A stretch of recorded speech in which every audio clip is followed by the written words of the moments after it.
Welcome to the Banker Lamp. Please enjoy the video. You're going to begin with quick, targeted checks so you don't waste time. First, make sure your Gmail account appears in Settings Mail Accounts. This confirms the account is registered.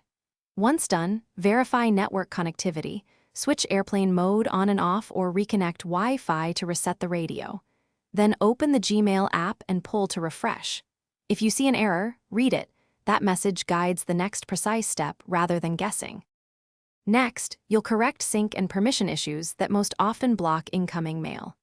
Go to Settings Mail Accounts, select your Gmail account, and toggle Mail off then back on to reinitialize sync.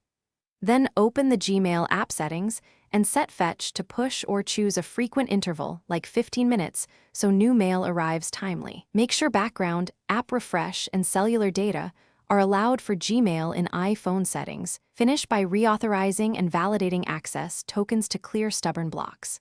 If mail still doesn't arrive, remove the Gmail account from the iPhone and add it again. This refreshes authentication and server settings.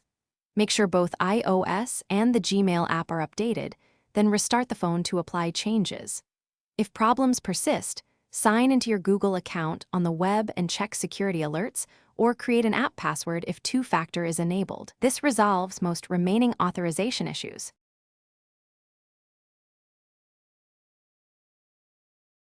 Thanks for watching. If this was helpful, leave a like and consider subscribing. See you next time.